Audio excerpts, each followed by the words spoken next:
بسم اللہ الرحمن الرحیم۔ السلام علیکم پیارے دوستو، آج کی ویڈیو بہت ہی اہم ویڈیو ہے کیونکہ آج کی اس ویڈیو میں ہم آپ کو نبی کریم صلی اللہ علیہ وآلہ وسلم کی عادات مبارکہ کے بارے میں بتانے جا رہے ہیں۔ آپ کو بتائیں گے کہ نبی کریم صلی اللہ علیہ وآلہ وسلم کی روزمرہ کی زندگی میں کیا مبارک عادات تھیں۔ چونکہ ہر مسلمان پر نبی کریم صلی اللہ علیہ وآلہ وسلم کی اتباع لازم ہے، اس لیے ہر مسلمان کو چاہیے کہ آپ صلی اللہ علیہ وآلہ وسلم کی عادات اور سیرت سے واقف ہو تاکہ آپ صلی اللہ علیہ وآلہ وسلم کی مکمل اتباع کر سکے۔ ویڈیو کو عمل کی نیت سے آخر تک ضرور دیکھیے گا، آپ کو بہت فائدہ ہوگا۔ تو چلیے ویڈیو کا باقاعدہ آغاز کرتے ہیں۔ دوستو، مختلف روایات متفق ہیں کہ رسول خدا صلی اللہ علیہ وآلہ وسلم جسم اور لباس کی طہارت و صفائی کا بے حد خیال رکھتے تھے۔ کبھی کبھار آپ صلی اللہ علیہ وآلہ وسلم بال بھی بڑھا لیتے تھے، مگر بالوں کو نہایت صاف ستھرا اور کنگھی سے سنوار کر رکھتے تھے۔ آپ صلی اللہ علیہ وآلہ وسلم تیز تیز چلتے تھے، حتیٰ کہ ان کے صحابہ کرام رضوان اللہ اجمعین کو ان کے ساتھ قدم ملانے میں دقت پیش آتی تھی، مگر وہ گفتگو نہایت آہستہ آہستہ کرتے تھے۔ ایک راوی کے مطابق نبی کریم صلی اللہ علیہ وآلہ وسلم اتنا ٹھہر ٹھہر کر بولتے تھے کہ ان کے ہر لفظ کا ایک ایک حرف بآسانی گنا جا سکتا تھا۔ چونکہ رسول اللہ صلی اللہ علیہ وآلہ وسلم کے منہ سے نکلنے والا ہر لفظ قانون تھا، لہٰذا وہ چاہتے تھے کہ وہ جو کچھ کہیں سننے والے اسے اچھی طرح سمجھ لیں۔ نبی کریم صلی اللہ علیہ وآلہ وسلم سادہ اور شستہ زبان استعمال کرتے تھے، خواہ وہ کسی فرد سے گفتگو کر رہے ہوں یا مسلمانوں کے اجتماع سے خطاب کر رہے ہوں۔ ان کا طرز تکلم ہر طرح کے تصنع سے پاک ہوتا تھا۔ پیارے دوستو، حضور صلی اللہ علیہ وآلہ وسلم نہایت سادگی سے زندگی بسر کرتے تھے۔ وہ اپنے جوتوں کی خود مرمت کرتے، اپنی بکریوں کا دودھ دھوتے اور اس کام کے لیے اپنے خادم کو تکلیف دینا بھی گوارا نہ کرتے۔ ان کے ذاتی خادم حضرت انس رضی اللہ تعالی عنہ کا کہنا ہے، میں نے 10 سال رسول اللہ صلی اللہ علیہ وآلہ وسلم کی خدمت اقدس میں گزارے۔ انہوں نے مجھ سے ایک بار بھی نہیں پوچھا کہ تم نے یہ کام کیوں نہیں کیا یا کیوں کیا ہے۔ وہ ہمیشہ مجھ سے نہایت شفقت فرماتے۔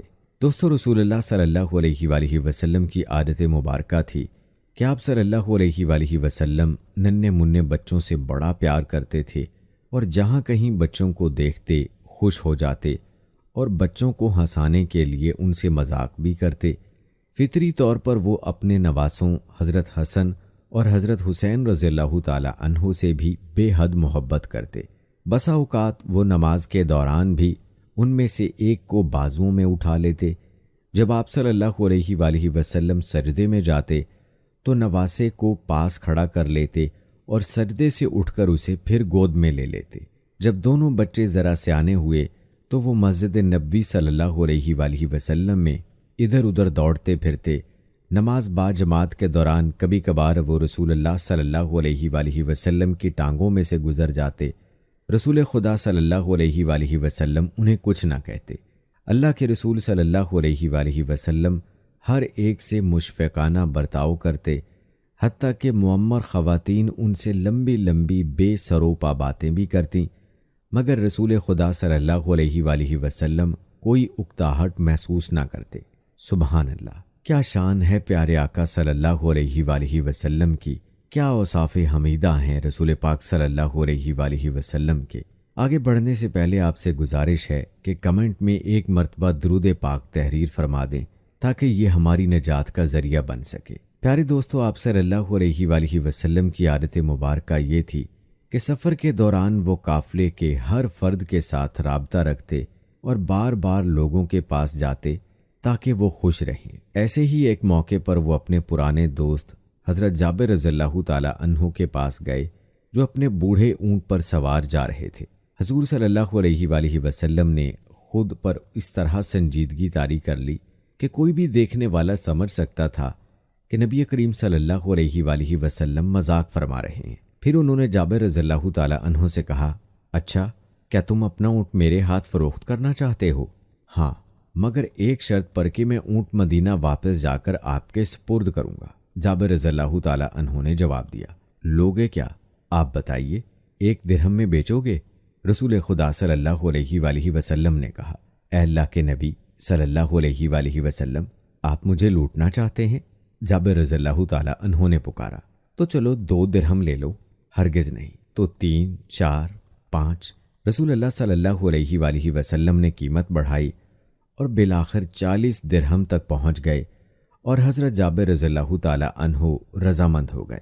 پھر رسول اللہ صلی اللہ علیہ وآلہ وسلم نے چند ادھر ادھر کی باتیں کیں اور قافلے میں کسی اور شخص سے ملاقات کے لیے روانہ ہو گئے۔ مدینہ واپس پہنچ کر جابر رضی اللہ تعالیٰ عنہ نے اپنی زوجہ سے تمام ماجرا کہہ سنایا اور بتایا کہ کس طرح دوران سفر رسول خدا صلی اللہ علیہ وآلہ وسلم سے خوشگوار ملاقات ہوئی تھی۔ نیک بخت کچھ زیادہ ہی محتاط تھی اور اس نے حضرت جابر رضی اللہ تعالیٰ عنہ سے اصرار کیا کہ وہ رسول اللہ صلی اللہ علیہ وآلہ وسلم کی بات کو مذاق تصور نہ کریں، بلکہ اونٹ رسول اللہ صلی اللہ علیہ وآلہ وسلم کے گھر لے جائیں۔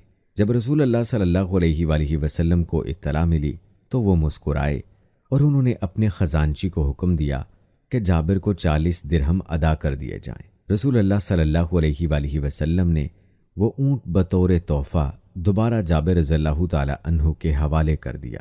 یہ اونٹ اس کے بعد بھی کئی سال تک حضرت جابر رضی اللہ تعالیٰ عنہ کے پاس رہا۔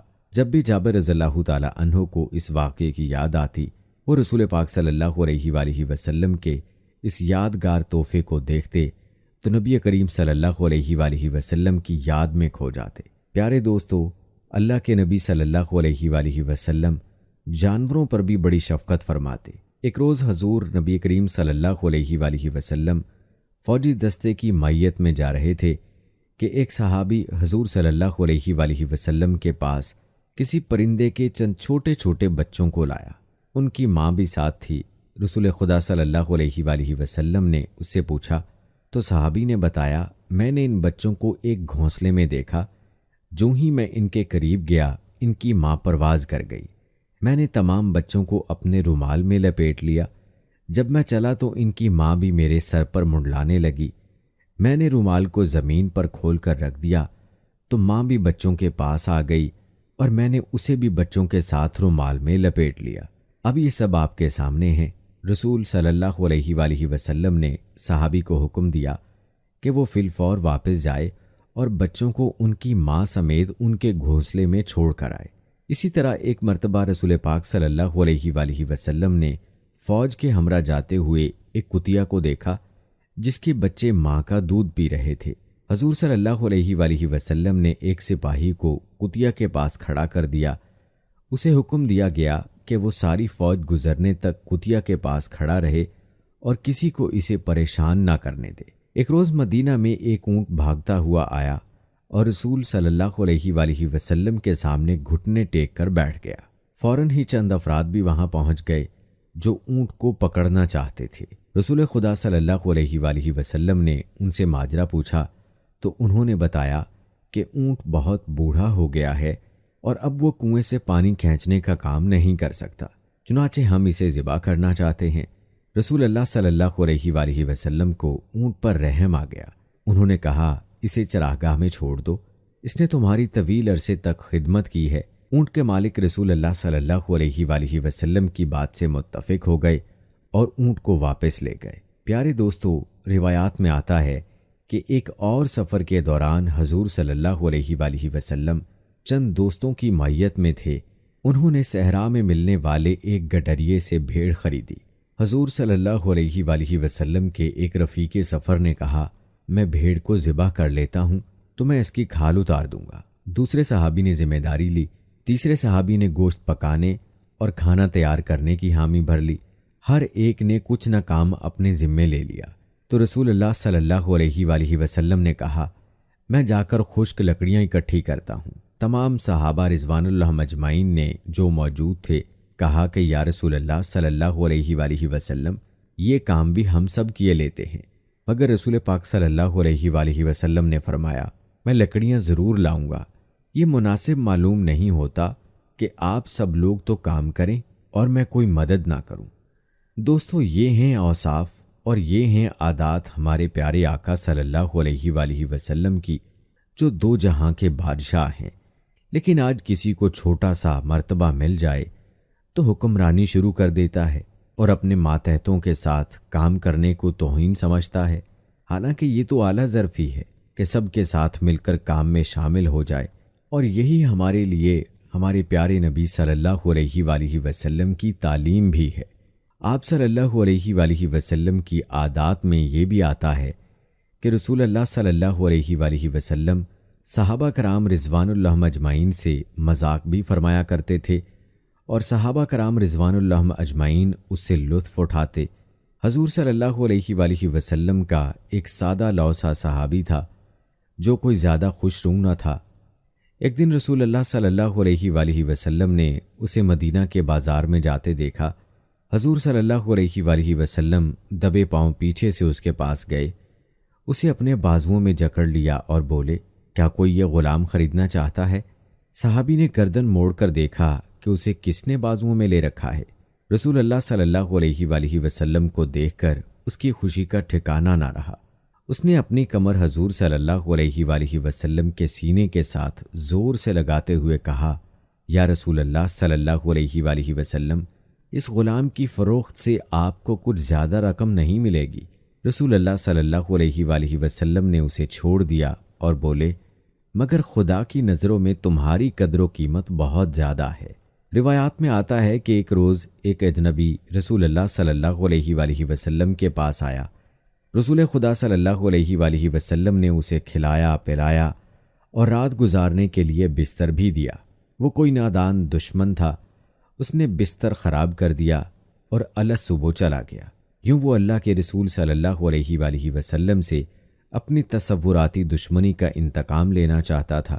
کچھ دور جا کر اسے احساس ہوا کہ وہ اپنی تلوار تو رسول اللہ صلی اللہ علیہ وآلہ وسلم کے گھر میں ہی چھوڑ آیا ہے۔ چنانچہ وہ واپس آیا۔ اس نے دیکھا کہ اللہ کے رسول صلی اللہ علیہ وآلہ وسلم اس کے گندے کیے ہوئے بستر کو اپنے دست مبارک سے دھو رہے ہیں۔ جب رسول پاک صلی اللہ علیہ وآلہ وسلم نے مہمان کو دیکھا تو انہوں نے اس کی تلوار اٹھا کر اس کے حوالے کر دی، اجنبی کو ملامت تک نہ کی۔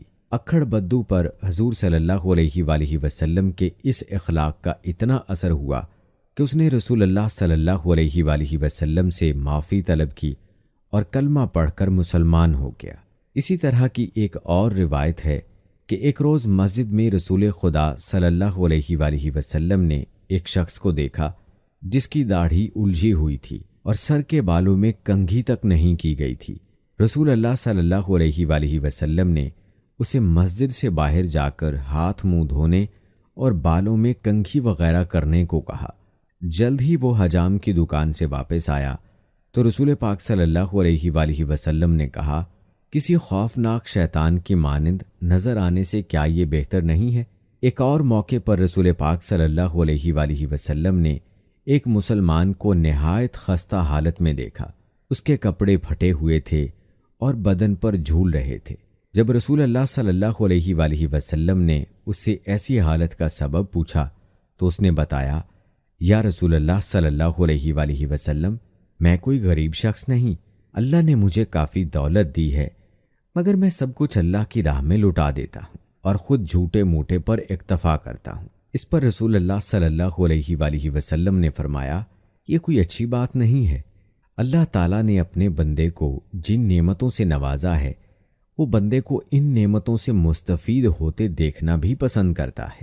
پیارے دوستو، آپ نے ملاحظہ کیا کہ آپ صلی اللہ علیہ وآلہ وسلم کی عادات میں مذاق بھی شامل تھا، اور آپ صلی اللہ علیہ وآلہ وسلم کی عادات میں پیار، محبت اور شفقت بھی شامل ہے۔ آپ صلی اللہ علیہ وآلہ وسلم کی ہر ادا اور ہر عادت ہمارے لیے قابل تقلید ہے۔ جو عادات اور اوصاف آپ نے ملاحظہ کیے، ان سے رسول خدا صلی اللہ علیہ وآلہ وسلم کی بہترین انسانی صفات اور آپ صلی اللہ علیہ وآلہ وسلم کے مثالی معاشرتی رویے کا بخوبی اندازہ کیا جا سکتا ہے۔ آپ کو نبی کریم صلی اللہ علیہ وآلہ وسلم کی مزید عادات بتاتے ہیں جو روزمرہ زندگی سے متعلق ہیں، اور ساتھ میں ان عادات مبارکہ کے سائنسی اور طبی فوائد سے بھی آپ کو آگاہ کریں گے، جن کا اعتراف سائنسی ماہرین نے کیا ہے۔ پیارے دوستو، رسول اللہ صلی اللہ علیہ وآلہ وسلم صبح بہت جلد اٹھ جایا کرتے تھے۔ بلکہ ایسی کوئی روایت نہیں ملتی کہ آپ صلی اللہ علیہ وآلہ وسلم کی تہجد بھی کبھی قضا ہوئی ہو۔ سورج نکلنے سے کچھ وقت قبل اور 1 گھنٹہ بعد تک کا وقت آکسیجن سے بھرپور وقت ہوتا ہے۔ آج سائنسی تحقیق کی بنیاد پر بھی صحت کے اعتبار سے 24 گھنٹوں میں یہ بہترین وقت ہوتا ہے کہ جس میں آپ کو زیادہ سے زیادہ آکسیجن لینے کا وقت ملتا ہے، جو کہ آپ کی صحت مند زندگی کے لیے ایک بہترین مفید عمل ہے۔ آپ صلی اللہ علیہ وآلہ وسلم کی عادت تھی کہ صبح نیند سے اٹھنے کے بعد رسول اللہ صلی اللہ علیہ وآلہ وسلم آنکھوں کا مساج فرمایا کرتے تھے۔ یاد رہے کہ باڈی کا پورا نظام 11 سسٹم پر مشتمل ہوتا ہے۔ نیند سے اٹھنے کے بعد یہ سسٹم بحال ہونے میں 11 سے 12 منٹ لیتا ہے۔ اگر آپ آنکھوں کا مساج کرتے ہیں تو یہ سسٹم 10 سے 15 سیکنڈ میں فوراً بحال ہو جاتا ہے۔ روایات کے مطابق رسول اللہ صلی اللہ علیہ وآلہ وسلم بستر سے اٹھ کر کچھ دیر بیٹھے رہتے تھے اور معمول تھا کہ 3 دفعہ سورہ اخلاص پڑھتے تھے کہ جس کو پڑھنے میں تقریباً 1 منٹ صرف ہوتا ہے۔ آج کل میڈیکل سائنس بتاتی ہے کہ ہمارے دماغ میں ایک رگ ہے کہ جس کے ایک حصے سے دوسرے حصے کے لیے بلڈ کے لیے ایک پل بنتا ہے۔ اس طرح اس پل کے ذریعے سے ہی ہمارے پورے دماغ کو بلڈ کی سپلائی بحال ہوتی ہے کہ جہاں سے ہمارے تمام تر اعصاب یعنی پورا جسم کو کنٹرول ہونا ہوتا ہے۔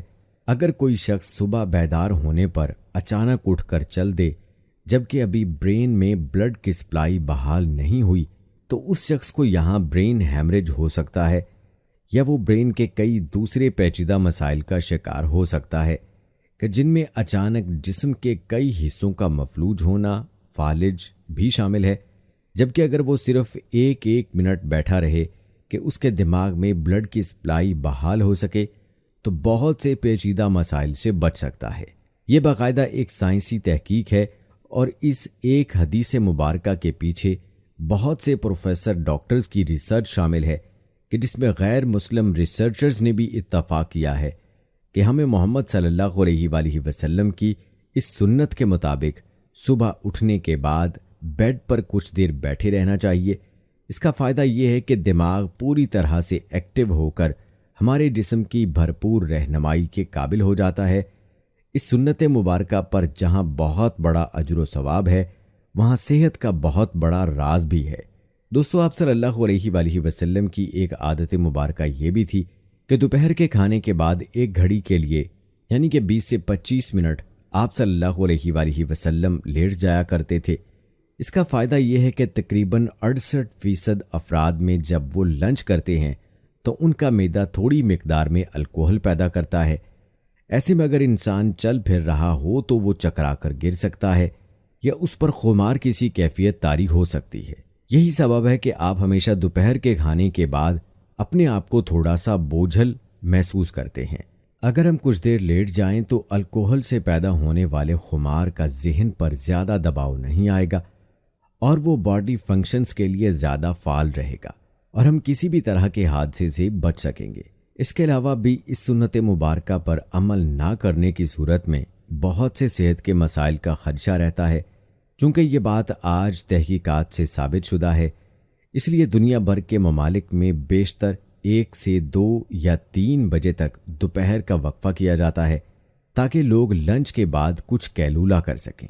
آج پورا یورپ رسول اللہ صلی اللہ علیہ وآلہ وسلم کی سنت کو عملاً اپنائے ہوئے ہیں اور پورے یورپ میں دوپہر 1 سے 3 بجے تک کا وقفہ ہوتا ہے۔ انہوں نے سنت رسول صلی اللہ علیہ وآلہ وسلم پر ریسرچ کی، اپنایا اور ہم سے کہیں بہتر صحت کا معیار رکھتے ہیں۔ دوستو، رسول اللہ صلی اللہ علیہ وآلہ وسلم کے معمولات اور عادات میں پیر اور جمعرات کا روز بھی شامل تھا اور آپ صلی اللہ علیہ وآلہ وسلم نے ان روزوں کو رکھنے کی ترغیب بھی دلائی، یعنی کہ ہفتے میں 2 روزے۔ رسول اللہ صلی اللہ علیہ وآلہ وسلم کا قول مبارک ہے کہ مسلمان 1 آنت میں کھانا کھاتا ہے جبکہ کافر 3 آنت میں، اور ہمیں نصیحت فرمائی کہ جب خوب بھوک لگے تو کھانا کھاؤ اور ابھی بھوک باقی ہو تو چھوڑ دو۔ یہ عمل آج کل جدید میڈیکل کی زبان میں آٹوفیجیا کہلاتا ہے۔ یہ انسانی جسم کو صحت مند رکھنے کا بہت عظیم راز ہے۔ ہوتا یہ ہے کہ جب ہم معمول کے مطابق اپنی ضرورت سے زیادہ کھانا کھاتے رہتے ہیں تو جسم میں ایکسٹرا پروٹین، فیٹس اکٹھے ہو جاتے ہیں جو کہ جسم کی ضرورت سے زائد ہونے کے سبب جسم میں زہر کا کردار ادا کرتے ہیں اور مختلف بیماریوں کا سبب بنتے ہیں۔ آج کی عام بیماریاں شوگر، کولیسٹرول اور بلڈ پریشر کا بنیادی سبب یہی ایکسٹرا فیٹس ہی بنتے ہیں۔ جب آپ کو بھوک لگتی ہے تو جسم کے ہنگر جوسز یعنی جسم میں کھانا ہضم کرنے کا خودکار نظام پوری طرح سے تیار ہو جاتا ہے۔ اگر ہم نے 100 لقمے کھانے تھے مگر 70 پر ہاتھ روک لیا تو باقی 30 لقمے کی جن کی جسم کو ضرورت تھی، جسم وہ ضرورت ان ایکسٹرا پروٹین اور فیٹس کو کھا کر پورا کرتا ہے۔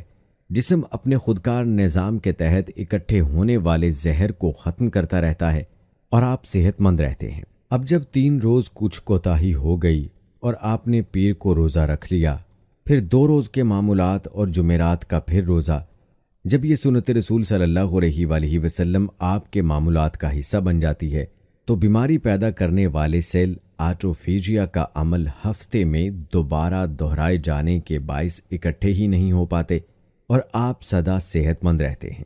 دوستو، آج ہم سائنسی تحقیقات پر بہت یقین رکھتے ہیں۔ کیا ہم اس انتظار میں ہیں کہ سائنس رسول اللہ صلی اللہ علیہ وآلہ وسلم کی سنت مبارکہ کو پروف کرے تو ہم اللہ کے رسول صلی اللہ علیہ وآلہ وسلم کی سنتوں پر عمل کرنا شروع کریں گے؟ حقیقت یہ ہے کہ سائنس رسول اللہ صلی اللہ علیہ وآلہ وسلم کی سنتوں سے بہت پیچھے ہے اور آپ صلی اللہ علیہ وآلہ وسلم کی ساری حیات طیبہ سنتیں ہمارے لیے مشعل راہ ہیں اور انہی میں ہمارے لیے دنیا و آخرت کی کامیابیاں اور راحتیں ہیں۔ اللہ سے دعا ہے کہ اللہ تعالی ہمیں نبی کریم صلی اللہ علیہ وآلہ وسلم کی تمام سنتوں پر عمل پیرا ہونے کی توفیق عطا فرمائے، آمین ثم آمین۔ یہ تھی ہماری آج کی ویڈیو۔ جانے سے پہلے ویڈیو کو شیئر ضرور کیجیے گا۔ پیارے دوستو، ہم یہ امید کرتے ہیں کہ آپ کو ہماری آج کی یہ ویڈیو ضرور پسند آئی ہوگی۔